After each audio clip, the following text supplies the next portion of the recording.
What if, hear me out, what if the reason why all the astrologers on TikTok and the mediums got it wrong about the election, because maybe there was some kind of big, huge deception thanks to Elon and Putin.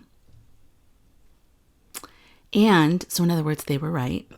And maybe because some of the astrologers were picking up on some deception with Neptune and different things like that. Remember, I'm learning astrology, but I was watching all these astrologers today, and I wanted to just throw this out there. So, because I've been thinking about it all day. I've always felt like this has been off from the very beginning. It just intuitively doesn't feel right. And I'm pretty good with my intuition. It's solid. It's a solid feeling, very strong. So if that's accurate, if some funny business happened with lots and lots of votes, it's very likely that the wall of deception is starting to crumble. And I think we're going to start to see it. Granted, I might be wrong. Nothing might happen, but I'm just telling you what I feel. And what I feel is to be the truth, my intuition.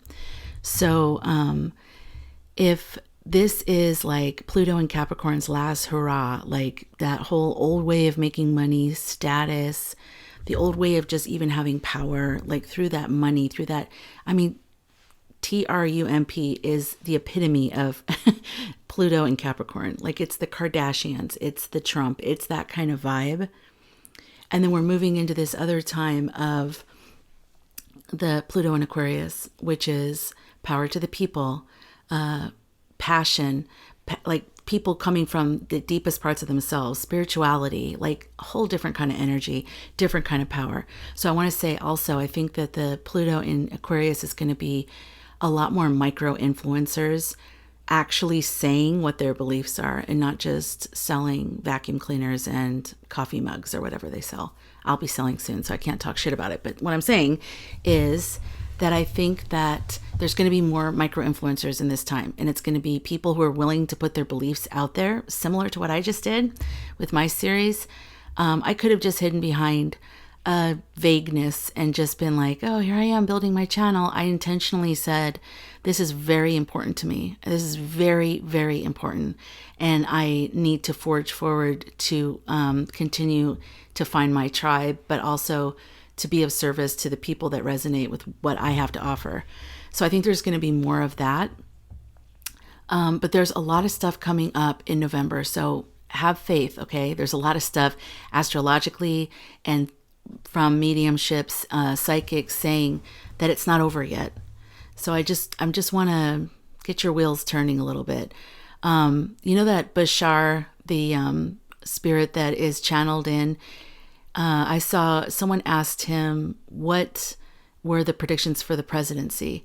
And he said, if you pick the man or if you pick the woman, it'll be contact with extraterrestrials. And then something else, I can't remember what the other thing was, something nice, something good. And if you pick the man, it's the destruction of America as you know it and World War III.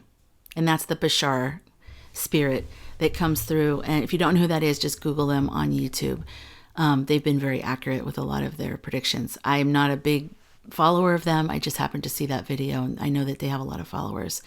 So I just want to kind of throw these out there for people who resonate with spiritual and astrological information like I do. That's why I like talking to you guys, because I'm learning all of this stuff. I'm researching and stuff, and I'm seeing all these astrologers beat themselves up. And, you know, astrology is a lot of, it's a science, but it's also interpretation. And you're interpreting what's happened before.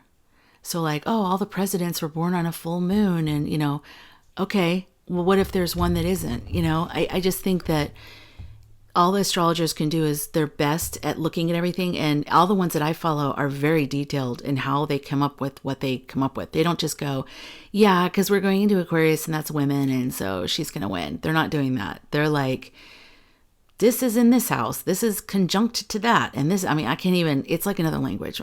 I'm in awe of it. And I want to get to that point, but I'm not there yet. But yeah, so if you have any astrologers that you think are really great that are doing the work of predicting and looking into the election, would you leave them in the comments? Because I'm really trying to learn, and I'm trying to find people that are speaking in a way that unlocks my brain. Because otherwise, if it's too much this conjunct that with the Lilith and the, I don't even know, there's some other ones that I've never even heard of until today. And I'm like, what's that now? So anyways, all right. So I'm going to go live in a few minutes. I hope you pop on. I hope you come in and say hello. And also keep the faith, okay? Because there is something very weird going on. And also, worst case scenario, if we're meant to go through him presidency, I feel like maybe that's what it's going to take for that side to understand why he's not good for us. Maybe we all have to go through this BS. You know, maybe we all have to go through it together so they can believe what we're saying, because they don't even believe what he says. He says it. I will be a dictator on day one. And they're like, no, he won't. Oh my gosh. It's like, I will deport people. No, he won't. Like, it's unbelievable. Like, the words that come out of his mouth mean nothing to them. They're like, no, he doesn't really mean it. Okay, but then what is life then? I mean, we have to go off of something, right? I mean, make it make sense. All right. Well, anyways, remember, put the astrologers that you like that are doing election prediction information stuff in the comments, and I'll keep searching myself and bringing more information. Keep the faith. Combat hate with love. Like, love yourself. Don't fight with people. Don't debate unless you want to and you feel like it's a respectful conversation and you feel like doing that. Great. Stay centered in love and don't get baited into hateful discussions. And don't be silenced. You know what I mean? Don't be bullied. You have a right to have your opinion. You are an American. You are a human being. You have a right to have your perspective and your opinion. Don't let men or other women even belittle you and make you feel like you don't have a right to a voice. I'm mostly talking to women or just shy, quiet people, kind of like how I used to be. But anyways, all right. So I'm going to end this video now, but I'll look for your comments. Thanks.